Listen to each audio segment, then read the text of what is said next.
Even आपको mathematics का N भी नहीं पता, लेकिन फिर भी अगर मैं कहूं इन सभी एक्सपेंशन को आप बहुत तेजी से लिख देंगे तो ये बात बिल्कुल सही है इस ट्रायंगल की हेल्प से। दुर्भाग्य ये है कि हम आचार्य पिंगल को न जानकर पास्कल को जान रहे हैं। हेलो दोस्तों, आज आपकी स्क्रीन पर नंबर का एक ट्रायंगल है जो कि गणित की दृष्टि से काफी खूबसूरत ट्रायंगल है। ये ट्रायंगल अपने आप में बहुत सारे पैटर्न्स को छुपाए हुए जो कि आपसे बताना चाहता है और इसका बहुत उपयोग भी है गणित के अंदर। आज मैं आपका इसका एक बहुत ही खूबसूरत सा उपयोग मैं आपको दिखाने जा रहा हूँ। उससे पहले आपको ये समझाने जा रहा हूँ कि ये ट्रायंगल को बोलते क्या है और ट्रायंगल बनता कैसे। इस ट्रायंगल को बोलते हैं बेसिकली पास्कल ट्रायंगल। बनता कैसे, एक सबसे ऊपर लिखा, फिर एक और एक साइड में लगाया, फिर एक और एक साइड में लगाया और एक और एक को जोड़ कर लिख दिया 2। फिर आपने लिखा एक और एक साइड में लगाया, एक और 2 को एक जोड़ कर लिखा 3 और एक और 2 को जोड़ कर लिखा 3 और इस तरह से नंबर का एंडलेस ट्रायंगल आपको बनता नजर आ रहा है।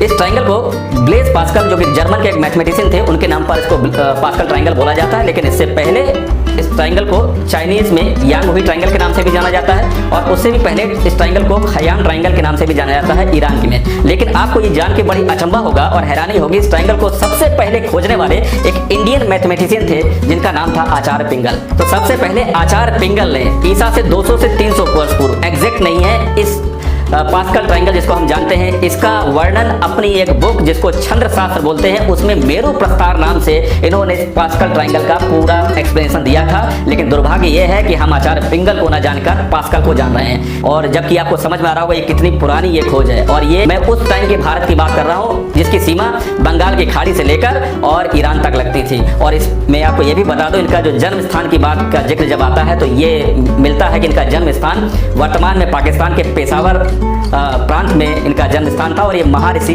पाणिनि के भाई भी बोले जाते हैं। आइए अब इस पास्कल ट्रायंगल के एक खूबसूरत सा उपयोग आपको बताता हूँ। तो इस ट्रायंगल का एक बेहद खूबसूरत सा उपयोग बाइनोमियल एक्सपेंशन में। ज्यादातर बच्चे जब इनको पढ़ते हैं तो इन फार्मूलेज के रूप में इनको रट्टा मारते हैं, ठीक है ना। लेकिन आज के बाद रट्टा मारने की जरूरत नहीं है। इवन आपको मैथमेटिक्स का एन भी नहीं पता, लेकिन फिर भी अगर मैं कहूँ इन सभी एक्सपेंशन को आप बहुत तेजी से लिख देंगे, ठीक है, तो ये बात बिल्कुल सही है इस ट्रायंगल की हेल्प से। आइए देखते हैं कैसे।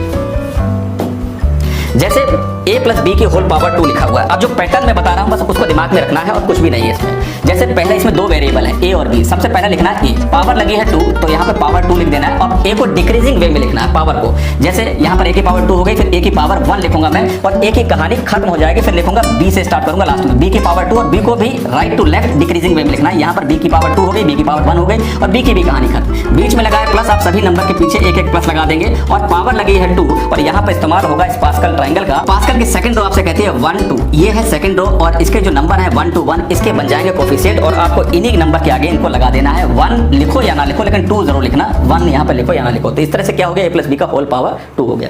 जैसे a प्लस बी की होल पावर 3 मुझे पता लगाना है तो मुझे लिखना है a की पावर 3, फिर लिखना है a की पावर 2, डिक्रीजिंग वे में पावर लिखनी है, फिर a की पावर 1 लिखनी है, 1 लिखे या ना लिखें, a लिख दिया। फिर a की कहानी खत्म, फिर b से स्टार्ट होगा, b की पावर 3 लिखा, फिर b की पावर 2 लिखा, फिर b की पावर यहाँ लिखूंगा 1 लिखूंगा, ठीक है ना। और b की भी कहानी खत्म, बीच में लगाया प्लस, सबके पीछे एक आपको प्लस लगा देना है।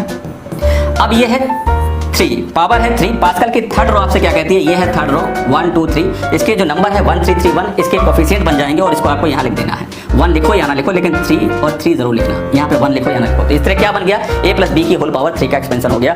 अगर मैं कहूँ कि a माइनस बी की होल पावर 3 निकालना है तो माइनस के केस में क्या होगा, ये उसी तरह से लिखा जाएगा। पहला लिखने का तरीका वही है, जैसे a की पावर 3, फिर क्या लिखूंगा a की पावर 2 लिखूंगा, फिर लिखूंगा a की पावर 1 लिखूंगा, फिर a की कहानी खत्म हो जाएगी, फिर b से स्टार्ट होगा तो b की पावर 3 लिख दिया, b की पावर 2 लिख दिया, b की पावर 1 लिख दिया, b की भी कहानी खत्म। अब आपको देखना है यहाँ पर ये माइनस है तो पहला माइनस के केस में क्या होगा कि पहला टर्म प्लस का होगा, फिर माइनस प्लस फिर माइनस, इस वे में चलेगा। तो ये प्लस हो गया, ये माइनस हो गया, ये प्लस हो गया, ये माइनस हो गया, इस तरह से साइन लगा दिए गए। अब यहाँ पर लगी है पावर 3, पास्कल की थर्ड रो आपको फिर देख रही है, इसके नंबर है 1 3 3 1, इसके बन जाएंगे ये कोफिशिएंट और इसको इनके आगे ऐसे एज इट इज लगा देना है। 1 लिखो या ना लिखो लेकिन 3 3 1 आपके पास ये क्या हो गया, a माइनस बी की होल पावर 3 का एक्सपेंशन, ठीक है।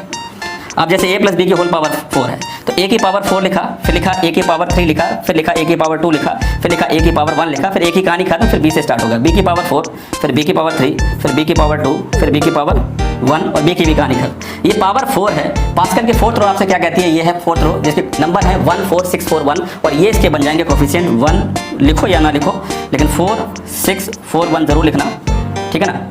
और आगे इसमें 1 लिखा या ना लिखा, बीच में प्लस है तो सबके पीछे एक प्लस लगा देना है और ये इस तरह से क्या हो गया, a प्लस बी की होल पावर 4, ठीक है। और अगर मैं आपसे कहूँ कि बताइए a प्लस बी की होल पावर 5 का एक्सपेंशन क्या होगा, तो सेम तरीका है। पहला सब a लिखा, पहला वेरिएबल पावर 5 है तो पावर 5 लिखा। अब a को पावर को डिक्रीजिंग वे में लिखना है, पावर 4, पावर 3, पावर 2, पावर 1, एक ही कहानी खत्म। फिर लास्ट में स्टार्ट होगा b से, तो यहाँ लिखना है b की पावर 5, फिर लिखना है b की पावर 4, फिर लिखना है b की पावर 3, फिर लिखना है b की पावर 2, और यहाँ लिखना है b की पावर 1 और b की कहानी खत्म। बीच में लगा है प्लस, सबके पीछे आपको एक एक प्लस लगा देना है। अब ये है नंबर 5 और पास्कल की फिफ्थ रो आपसे क्या कहती है, 1 2 3 4 5, ये है फिफ्थ रो और इसके जो नंबर हैं 1 5 10 5 1 इसके आगे लगा देने हैं आपको। तो यहाँ लिखा मैंने 1 लिखो या ना लिखो, लेकिन यहाँ पर 5 10 10 5 1 ये लगा दिया। और इस तरह से मैंने कहा कि a प्लस बी की होल पावर 5 को मैंने लिख दिया।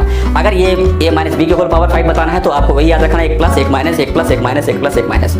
अगर मैं कहूँ a प्लस बी की होल पावर 7 क्या है, तो आप इसी वे में इसको लिख दीजिएगा कोफिशिएंट के रूप में 1 7 21 35 35 7 21 7 और 1 का इस्तेमाल कर लीजिएगा। तो इस ट्राइंगल का बहुत ही खूबसूरत सा उपयोग बाइनोमियल एक्सपेंशन में आपने देखा। इस ट्राइंगल के और भी बहुत उपयोग हैं जिसको मैं आपको नेक्स्ट वीडियो में जरूर बताऊंगा, लेकिन उससे पहले मैं एक छोटा सा निवेदन आपसे जरूर करना चाहता हूँ कि हम में से बहुत सारे लोग इसको पास्कल ट्राइंगल के नाम से जानते हैं, जबकि इसका मेन एक्सप्लेनेशन जो सबसे पहला एक्सप्लेनेशन दिया था वो आचार्य पिंगल ने ईसा से 200 से 300 वर्ष पूर्व ही दे दिया था। आचार्य पिंगल को, जो कि एक इंडियन मैथमेटिशियन थे, मैं उस भारत की बात कर रहा हूँ जो भारत बंगाल की खाड़ी से लेकर ईरान तक लगता था। तो वो उस अखंड भारत, जिसको आज हम बोल रहे हैं कि अखंड भारत क्या है, तो उस अखंड भारत के एक महान विद्वान, महान गणितज्ञ थे और उनका नाम तक आज हम लोग नहीं जानते हैं। तो इस ट्राइंगल का जब भी कभी जिक्र हो तो आप महर्षि पिंगल का नाम जरूर लें और जरूर बताएं कि इस ट्राइंगल को सबसे पहले खोजने वाले महर्षि पिंगल थे और उन्होंने अपनी बुक छंद शास्त्र में इसको बताया था मेरु प्रस्ताव के नाम से। Thank you.